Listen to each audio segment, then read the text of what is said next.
Hello to my Scorpios. Welcome to your Tarotscope. This is going to be for the moon cycle that begins on February 11th, running through the next new moon that will happen on March 13th. Of course, this new moon on February 11th will be the beginning of the cycle that we're looking at, and that will take place at 23 degrees of Aquarius, 17 minutes. And then we'll have a full moon at the culmination of this moon cycle, or the midpoint of it, and that will happen February 27th, and that will be 8 degrees and 57 minutes of Virgo. And you'll notice that the next new moon, which is happening on March 13th, is also at the 23rd degree. It's obviously a different sign. It's going to be in Pisces. But if you have anything in your chart that's at the 23rd degree, I would say that that particular degree is going to be very prominent during the course of this moon cycle. So, all right. So what I'm about to say here will be applicable from February 11th to March 13th, what you can expect in these three areas of your life. If you're just concerned with one of these particular areas, or if there's something here that you don't particularly want to look at, you can use the timestamps below to navigate to the sections of the reading that are more interesting to you. So this reading can be applicable to Scorpio Sun, Scorpio Moon, and Scorpio Rising in particular, either in tropical or Vedic. And let's just go ahead and get on into it.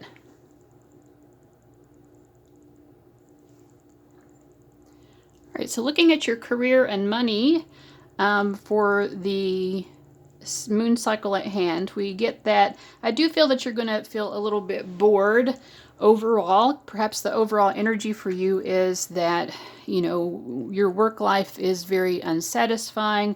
It perhaps feels very tedious. Maybe you're even bored with the work that you're doing, or if you're out of work, you're sitting at home bored. But yeah, it feels like overall the energy is a little bit unsatisfying. I think that what's going to shift you out of that energy, though, is allowing yourself to be recognized. We have recognition. You and your accomplishments are receiving appreciation and honors.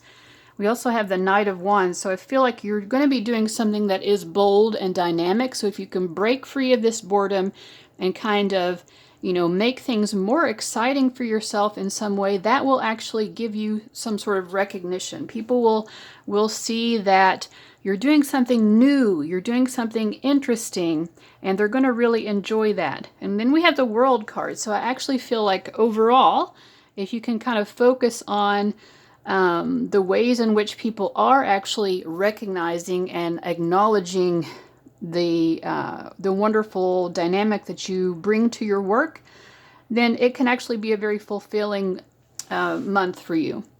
But I think it will alternate. I do feel like if you may have to sometimes give yourself a bit of a pat on the back, be willing to acknowledge your own strong, wonderful qualities in the workplace first, because there may be times when other people aren't. And I think those are the times when you're going to feel a little bit more apathetic and like, ugh, why am I even doing this to begin with? Because it seems like nobody cares. So you have to be the one who cares. And I do feel like other people will be noticing what you're doing as well. And you'll be actually very surprised at the positive feedback that you'll be getting from other people. So let's see if there's a fortune cookie message of advice for you guys in terms of your career and money. I didn't pick up too much about money specifically. Let's see if the fortune says anything. It says, a kiss can beautify souls, hearts, and thoughts. Yeah, I think, one of the things I'm getting here is that if you are feeling bored, you can also try to recognize what other people are doing. Give other people accolades and compliments, because everybody feels that way sometimes. You're definitely not the only one.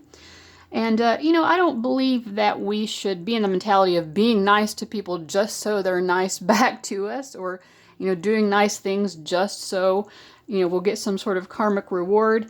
But I feel that we can realize that when you do try to look for things to congratulate in other people, that in and of itself will make you feel better. And most likely, it will result in people likewise acknowledging the good things that you are doing. But don't do the whole fishing for compliments things. I don't think that's what is being suggested here. But yeah, if you keep your own thoughts about what other people are doing positive, then that will come back to you. We also have the Learn Chinese word busy on the back. So if you're bored, find ways to keep busy. I feel like this is part of the message as well. Find fun things to do to keep yourself busy. All right, so I hope that this was helpful. I'm going to move on to the romance portion now. All right, Scorpio. Now, Scorpios have a natural knack for really deeply connecting with people, even people that you haven't known all that well. And your love oracle this month is James Blunt's You're Beautiful. And this is about, just kind of meeting someone, passing by, meeting someone. You may never even see them again. So I feel like there's, Spirit wants to talk to you about a real connection that you've had with someone, but maybe it's someone that you're not sure if it will develop because you're not sure, the degree to which you'll encounter that person again in real life, but you felt something, right?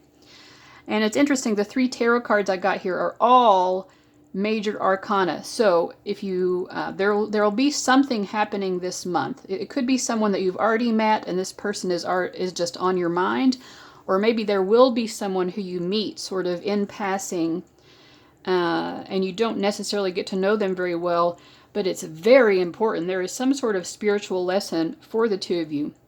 The energy between the two of you, you and this person, is the Hierophant.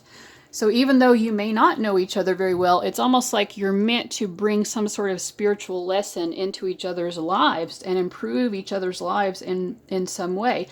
You're represented here by the Star card, and they are represented by the Judgment card. So yes, it's sort of a star-crossed lovers type quality, and this person will view you that way. They will feel, they may not be able to explain it themselves, but it's like destiny it feels like destiny brought the two of you together for some reason, and it feels very magical. And I think for you, it sort of changes your life. I think for them, it's like it's very inspiring, and they're sort of awestruck by the moment. But for you, it's almost like it causes you to perhaps want to change some aspect of your life, to improve yourself in some way. Not in the way of like, oh no, I'm not good enough, but in the way, again, of sort of being inspired. Maybe you both sort of inspire each other in this way of like, you know what? I feel that I'm just ready to be the next higher version of myself. You inspire that in each other. Now, we do also have the Engagement card. Your love life is ascending to a higher level of commitment. And, I don't necessarily feel that there's going to be a commitment with this person in this moon cycle, but it brings you back to a sense of commitment, I feel like, to yourself and to a need to ascend individually. And perhaps somewhere along the road, you will come back into each other's lives in a more real life sort of a way. But for now, it's just beautiful to recognize and appreciate just the fact that your soul touched another person's soul in such a magical way. And like I said, this may be something that's upcoming for you, or maybe it's something that has recently happened and you just are needing to hear about it now. Now, this card I'm going to take as the advice for you. Perfect match. Yeah, your souls are a perfect match for each other, and that's why you're recognizing that in each other so strongly. All right, congratulations. You've gotten your and everyone else's wish. This is an auspicious sign that a healthy, authentic relationship is either here or on its way. This is the sort of relationship where you don't have to compromise, settle, sell out, or otherwise be a non-you. This is a relationship anchored in truth and love that neither party will have to hide their farts from. Smells like a special duo. So yeah, this could be a meeting that signals an actual relationship with someone else coming into your life, and it's sort of preparing you energetically for that.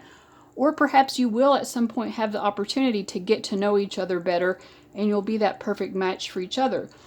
But I feel like either way it is, you know, just appreciate this. It's bringing you to your perfect match. Now, this person, even if it doesn't end up being them that you're in a relationship with, this person is a soulmate to you, and that's why this is so impactful. I mean, to get 3 major arcana cards, and these are all very positive cards as well. It's very important. You were meant to meet this person, or you are meant to meet this person if you haven't yet. So, you know, be on the lookout from February 11th, 2021 to March 13th, because that is the time frame in which this special person will either enter your life, or you'll just be prominently dealing with, you know, maybe the changes that this person has already inspired in you. So that's very interesting. All right, Scorpio, I'm going to go ahead and get on into the general and spiritual portion of the reading. All right, let's see what's going to happen to you just generally speaking and spiritually. I do feel like this moon cycle will be a very inwardly focused cycle for you, in which you may be very interested in the esoteric or the metaphysical or just spirituality in general, because we have the 7 of Swords, which to me, you know, it can mean a lot of different things, right? But it does refer to the esoteric. And in fact, in this particular card, it looks like she has found her way into some sort of secret library.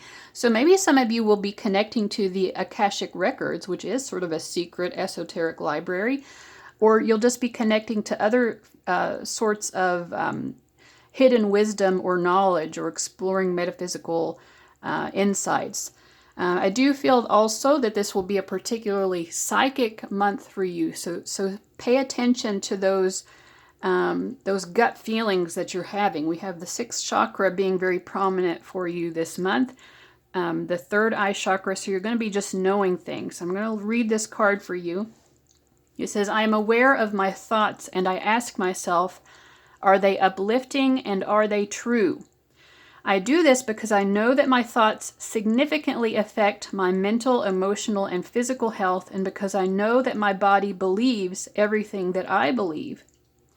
I am not in control of all situations that come my way, nor am I in control of what others do and say. However, I do have free will as to how I respond. I choose to respond to all situations from an enlightened position rather than just reacting. And I feel like this is especially important for you guys because the emotion that we have coming up for you here is angry. There's even a lightning bolt. I feel like that there may be something during this moon cycle that really causes you to feel very angry. You have a very angry response to something. And with the 3 of Wands as well, there is the danger of you maybe acting out in a way that may not actually serve your highest good. I think if that is the case, if someone inspires anger in you, you might want to look to spirituality, or, you know, try to look at your astrological transits maybe and see why is this happening, or just try to find the spiritual lesson in it. I also get in particular from the message here, and also this 3 of Wands, that a good way to work out this energy constructively, because there's definitely nothing wrong with anger, and sometimes we definitely need to openly express our anger, and that is the best thing to do. But you don't want that anger to be lingering around within you in a way that is toxic and causing damage to you. So I do feel like being physically active this month is going to be very helpful to you as a way to kind of work out the kind of excess energy that might be building up that could become toxic if you don't get it out. You know, also self-expression. I think physical activity, self-expression, and then maybe looking to spiritual and esoteric answers to try to understand, you know, what's the point of this experience that is causing me so much frustration and anger. All right, let's see if there is a fortune message for you guys. A good laugh and a good cry both cleanse the mind. Yeah. So you might just need to give yourself permission to do both of those things. Cry it out. Let it out. Let yourself cry. Don't ever feel bad about needing to cry. That's a wonderful way to release this type of energy. And also laughing. You know, maybe with this Three of Wands, in addition to exercise and self-expression, you know, watch a funny movie or talk to a particular friend that you know always lifts your spirits because they always have something funny to say. We also have the Learn Chinese word on the back is exciting. So, you know, just like there are many ways that you can get this fiery energy out of you. You know, a good laugh, doing something fun and exciting, doing something active where you're moving your body so that things don't get stuck in the physical body. Or sometimes some sort of creative self-expression or any type of self-expression. It doesn't have to be artistic per se, but even something like journaling or, you know, like I said, just talking it out with someone you trust. But you need to get it out of yourself. You know, you're interested in hidden things, but you don't need to keep this inside of you and hidden. It needs to be expressed. You know, Scorpios, and I have Venus in Scorpio, and I have a packed 8th house, so I definitely understand this Scorpionic energy. You know, Scorpio type people do have a tendency to bottle things in. And then what happens eventually, it all comes out sometimes in ways that actually end up not really serving our best interests. So I would say try to get it out of your mind and your heart. Release this intense energy in some way that is going to be healthy for you and that will make you feel better. Now, whoever or whatever it is that is causing you to be angry, you know, you don't want to bottle it up and then explode and it actually causes the situation to be even worse for you, right? You want the situation to be better for you. So you need to support yourself in releasing this in a way that will be very constructive and helpful to you. And that actually allows that person or situation to have less power. And you draw back your power through doing what's best for you in order to handle this situation that's causing you to be angry. All right, guys, so I hope that that's helpful. Thank you so much for watching. Let me know what you thought about my new Tarotscopes. I've done Tarotscopes before, and I'm bringing them back with just a slightly different format. It's been a while, but I'm excited to get back into them. So I hope you enjoyed it. If you want to see more of these, of course, make sure you're subscribed and hit that notification bell. All right, Scorpio, I'll see you guys later. Bye-bye.